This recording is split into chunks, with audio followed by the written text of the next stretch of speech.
So hello po mga kalingap. Hello po mga kalingap. And hello po mga kalingap. Hello po mga kalingap. Hello po mga kalingap. Welcome back to my YouTube channel, Kalingap Dan.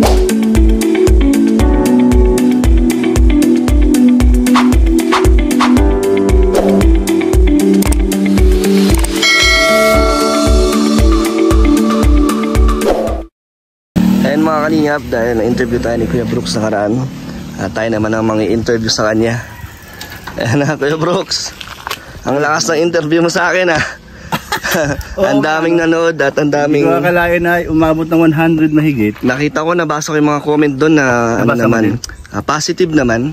Maraming positive. Nandyan sila para ano. Ang dami sumusuporta pa rin. Sumusuporta, kaya salamat po doon. Pero hayaan na natin yun, tapos naman na yun. Tapos. Hindi na natin ano, papalakihin yun or papatagalin. Sa tiwala lang tayo sa ating ginagawa at yung ginagawa mo. Yan. Na alam mo na nasa tama ka. So, ayun Kuya Brooks, ano ang pakiramdam na unti-unti nang nabubuo ang bahay nyo? Ito nga, tinitingnan nga eh. Ito. Yung umaga pagising ko yan. Ito tayo, nagpasalamat tayo sa lahat. At tumutulong. Lalo na sa major sponsor natin, si Ma'am Isamico. So, super talagang suporta siya kabahay ni Alimyon. Ano ba ang nagustuhan ni Ma'am Starmico na bakit gusto niya kayo mapatayuan ng bahay? Paano mo nakuha ang loob? Nakakaalam din si Eileen at siyang madalas nakausap. Pero narinig ko parati dahil kay Alimyon talaga. Natutuwa siya kay Alimyon. At bukod doon, siguro may nakita siya na naawa din siya sa sitwasyon ng bata. Dahil una-una, matanda na raw ako. At alam niya na wala tayong kakayahan para makapag-bahay ng ganyan. At tama na tayo sa kubo. Pero yung nangyari bigla na kaya Mami Inday sa lote niya na pagsimula muna sa kubo-kubo kasi sayang naman yung mga dati kong pinapagawa na kuko lumber. Ang tagal bago nagkaroon ng bubong, bago nagkaroon ng dingding, kaya nga nipa para mas hindi siya mainit. So atuwa naman po si Mami Inday doon sa pinapagawa niya sa akin. Tapos di rin niya kalain na mayroong kasunod. So natuwa din naman po si Mami Inday. Ano sabi ni Mami Inday? Nakakausap po pa siya ngayon? Madalas. Masaya siya na may bahay ng tinatayo. Sa kay Ma'am Starmico sa nangyari na may sponsor si Alimyon. Yung kapatid mo nga na nasahan na hindi pa nakapaglakad, may plano na pala hanggang nakapaglakad si Alimyon, hindi pa nakapagsalita pero may bahay na. Talo tayo. Kaya nga ang galing maganda din yung blessings galing kay Alimyon. At syempre kayo din na kasama na kayo doon. Kasama na tayo doon. Tsaka yung paggagawa ngayon, maganda rin yung kanyang gustong mangyari na ang gagawa si Sophia. So yun nga, nakita naman yung bilis at saka pulido. Magaling, maasahan talaga. Kaya agaya sa pinapabahay mo sa kanya dati. Maganda yung niya, style niya. Nagustuhan din namin. Nagustuhan mo. And tinitingnan ko yung mga galawan niya. Mabilis mag-isip kung ano yung kasunod gagawin. Meron din akong na nababasa Kuya Brooks sa comment. Na hindi mo daw parang bakit daw ikaw ang pinabahayan ko, hindi daw yung beneficiary ko kasi ko naman daw vlogger, yung mga onti lang naman yung mga nagsasabi na dapat daw parang ginamit daw ang Kalingap para mapabahayan. And ang una ng totoo naman po niyan, yung sponsor mo talaga. Si Ma'am Starmico talaga ang may may gusto na mapabahayan si Kuya Brooks at ako lang ang inatasan niya na mag-vlog at mag-handle. Tama 'yon. Wala di ko nabasa 'yon pero buti naman nabasa. Meron naman, pero hindi man siya negative talaga. Parang siyempre kilala nila is bilang matubang. Parang siguro naisip lang nila na may mas deserving pa daw. Okay, maganda naman yung nasabi mo, ate, papaliwanag natin. Nangyari ngayon, nakita ninyo ang pabahay ni Kalingap Dan, na siya yung naging siya nag-handle ngayon dahil yun ang gusto ni Ma'am Starmigo. At hindi ko naman yun alam at hindi ko naman kagustuhan at na may plano ito pala si Ma'am Starmigo kay alam yun, napabahayan niya at ang gusto niyang mag-handle yung anak ko, si Kalingap Dan, at gusto rin ni Ma'am Starmigo na ang maggagawa yung karpintero ni Kalingap Rob, na isa na doon si Super GR kung tawagin. Ngayon, bakit nyo natanong, vlogger naman ako, so yung nga sinasabi ko na depende po yun sa mag-sponsor sa'yo, na napusuan kayo, kumbaga nasa kanila po yun. So wala po tayong alam doon kung ano man ang kanilang plano sa isang tao o isang vlogger. Kaya nga, sponsor naman ang nagkusa. Sponsor naman nagkusa. So kung meron man, pasalamat tayo. Kaya so huwag tayong tumanggi kasi blessing po yun. Malaking blessing po, napakahirap po na magpabahay na wala po tayong sapat magpabahay. Siyempre, bakit naman tayo tatanggi pa? Sila na nga ang nagkukusang nag-aalok. Kaya maliit o malaking bagay, tatanggapin natin kasi bigay po yun.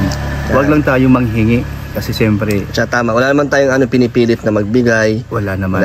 So kusang loob to ni Ma'am Starmigo at ng mga nagpapaabot ng tulong, napakalaking bagay po nun. Totoo po yun. At tulong din to sa channel ko kasi nagkaroon ako ng content. Yes, pati sa akin din. Diba? Tulong din sa Salamat akin kasi napopromote mo yung channel ko. Yun nga. Kumaga tulong-tulong. Tapos si Kuya Bal na vlog niya, ganoon din. Napopromote yan ng napopromote ni Kuya Bal yung ating channel pare-pareho. Pero sa kabila naman nun, mas maraming natutuwa dahil mas na inuuna daw ang pamilya. Yan. Ay maraming bumilib sa'yo. Maraming proud sa'yo bilang anak ni Kuya Brooks na inuna mo ang yung pamilya mo. Isa na yung papa mo sa pamagitan ni Ma'am Starmigo dahil ikaw yung naatasan niya na mag-handle dito. So maganda ang kanyang ginawa na plano sa pabahay mo para kay Alimyon, at nasali na tayo dahil anak natin si Alimyon, anak ko kita. So normal po sa vlogger na may sponsor na pinababahayan at tayo po ay napupusuan doon sa swerte ni Alimyon. Ang pinagkaiba lang, ikaw kasi ang kaunang-unahan na may pinabahayan. Yun lang na. Ganun ba? Wala bang iba ko lang? Na pinabahayan. Sa lahat ng vlogger? Hindi ko lang alam, parang di ba ikaw ang unang sa history ng Kalingap, ikaw ang isang vlogger na napabahayan. Sa Kalingap, no? Sa Kalingap, ikaw ang kauna-unahan. Kaya mag-ama, kapatid ni Kuya Bal. Kapatid ni Kuya Bal. Na vlogger ay pinabahayan. Kaya din, at masaya si Kuya Bal doon, di ba? Sobra. Talagang dumalaw pa nga dito. Nakakatuwa na sinusuportahan ni Kuya Bal ang ating na-vlog niya. Isa ka sa natuwa. Isa siya sa natuwa sa iyo. Doon sa pag-vlog niya na natuwa nga siya na si Kalingap Awi at anak niya si Dudong. So pag ganun-ganun ng mga bisita, tapos sa akin tayo, pag ganun-ganun ng mga bisita, lipat-lipat na lang sa kanya. Kaya nga. So magandang indication. Isipin mo, tatlo kayo nila, Tito Awi, Kuya Bal at ikaw, may kanya-kanya na kayong bahay. Di ba? May bayat lupa na kayo. Hindi natin inaasahan. At dito kayo sa daet nagsama-sama. At ikaw din, di mo na kailangan makapunta ka dito at dito ka rin tatagal ng tumira, no? Kahit wala ka pang bahay, kahit wala ka pang sariling bahay, pero at least nagustuhan mo na dito. So malay natin, pagdating ng araw at ito ka talaga makabili ng luti at makapagbili ng makapagbabahay at makapagpamilya ka dito, di ba? Hindi alam. Hindi natin malalaman kapalaran mo, no? Pero kung ako sa'yo, so isipin mo lang na magkakasama tayo. Malay mo, ang mama mo makuha mo rin sila, kapatid mo. Di ba? At pagdating dito, magkaroon tayo ng bandingan. Tapos may plano pala kayo ni Hana o mama mo na magkaroon ng negosyo. Dahil ang mama mo magaling sa negosyo yan. Magaling yan. Matagal din niya nagtrabaho. Lalo na pag hardware. Ay naku, matagal din siya nagtrabaho sa di ba may hardware sila dati. Kabisado niya. Kaya kung gusto mo. Ang gusto nga ni mama talaga, gusto niya magkaroon ng sari-sari store. Yun yung pangarap niya.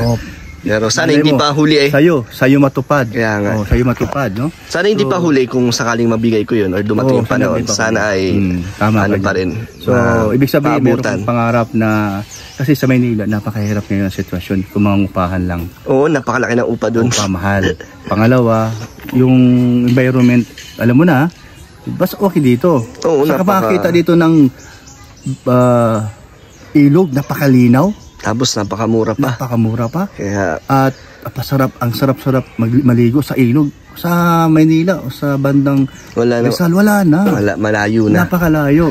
Ibig ko sabihin, napakalayo para puntahan at hanapin mo yung ilog na napakalinaw. Dito lang, lapit-lapit lang dito.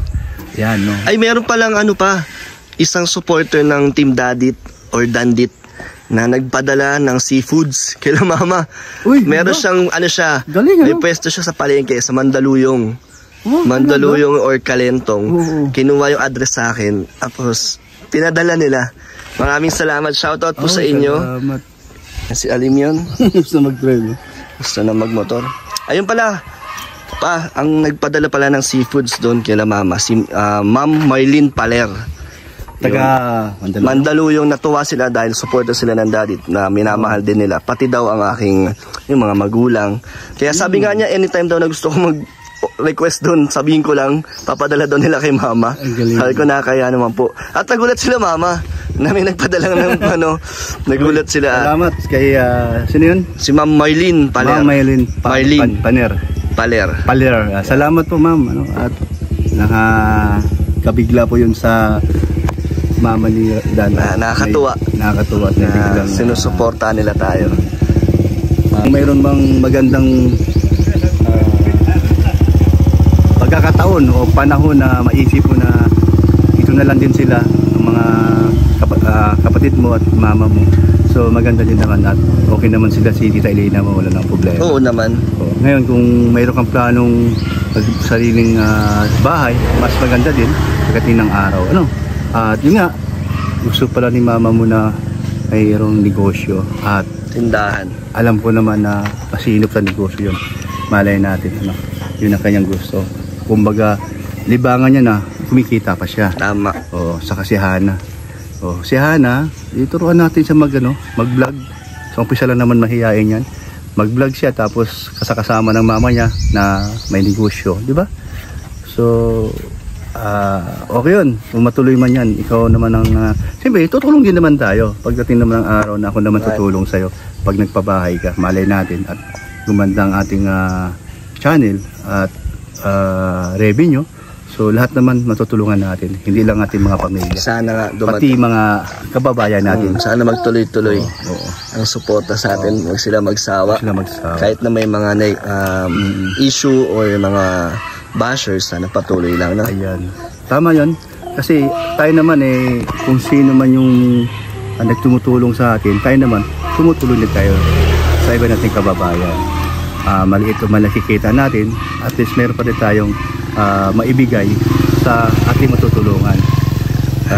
Naniwala ka ba Kalingap Dan na ito na yung ating destiny? Oo naman, na ito ang plano sa atin siguro ni Lord, na dito tayo magsama-sama at nabigyan tayo ng maayos na buhay. Malaki din naman ang pinagbago ng buhay ko nung napunta ako dito. Kaya thank you kay Lord at syempre kay Kalinga Prab at kay Kuya Bal na nabago din nila ang pamumuhay ko. Pero sa Manila okay naman, maayos naman. Okay. Pero dito kasi parang mas bumilis. Mas napabilis kumpara sa Manila na trabaho ko dahil normal na empleyado. Tapos trabaho talaga. Pero ngayon nga, dahil nandito tayo sa Kalingap, maraming sumusuporta. Kaya salamat sa kanila. Kaya salamat kay kababata mo na pinsan mga si Raji na hindi mo kalain hanggang sa ganitong edad nyo. Isasama niya ako. Pa rin kayo. Bata pala magkasama namin. Kayo. Hanggang ngayon nagsama pa rin kami. Hindi ka niya makalimutan, sumama kayo dun sa biyahe ko sa jeep, di ba? Kaya kwento pa niya Grabe si Kalinga Prab.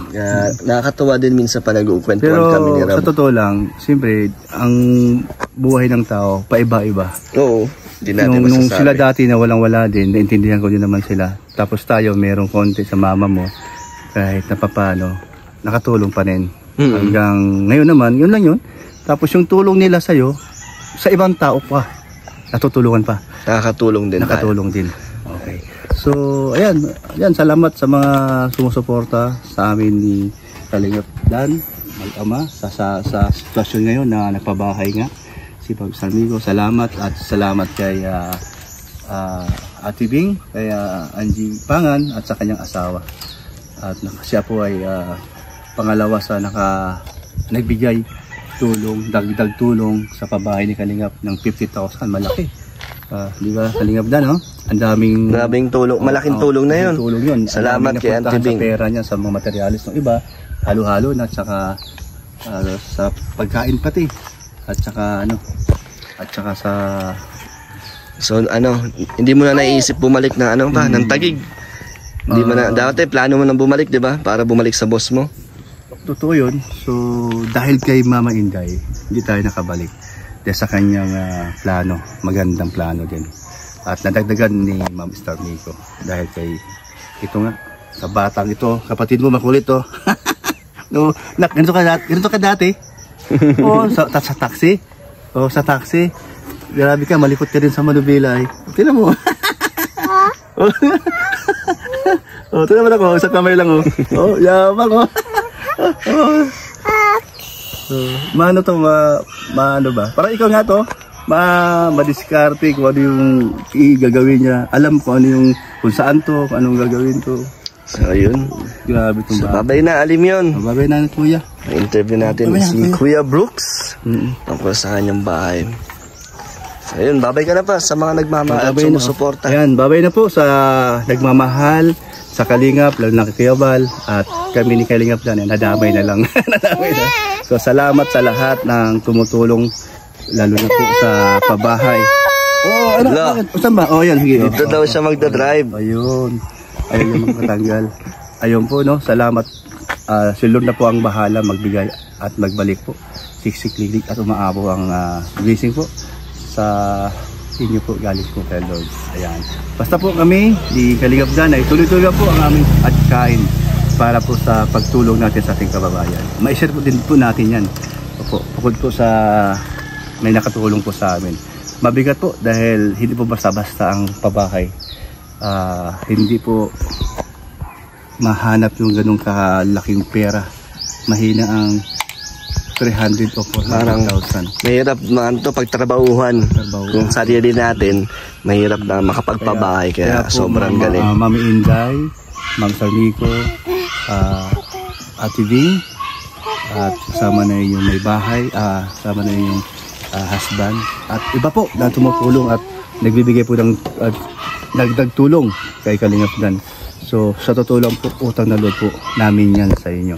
Hindi po yan mababayaran ng pera. Habang buhay po kaming papasalamat sa inyo. At habang lumalaki po, itong si Alin yun, lagi ko po sasabihin sa kanya na yung buhay galing po sa mga mabait na puso na tumutulong po. So sa akin naman Kuya Brooks, kung ano man ang kailangan pa dyan or mga kakulangan, ako nang bahala doon. Ay, salamat Kalingap Dan. Meron kang sinabi kanina na sasagutin mo na yung tiles ng buong bahay mo. Ay, wow, yan ma'am, no? So salamat talagang, grabe ka. Saya mo lang Kalingap Dan, makakabawi din ako sa inyo pag ikaw naman ay nagpabahay din para sa sarili mo. Sa pamilya kung mayroon man. Sana. Abangan nila ang na-excite na ako sa ribbon cutting nito. Oo nga. Kaya gusto kong makita nila Kalingap Rob, ni Roel at ni lahat nila Kuya Bal. Lahat ng matubang sana makapunta. Sige. Sige Kuya Brooks, paalam. Salamat ulit. Ayan. God bless po. Bye-bye.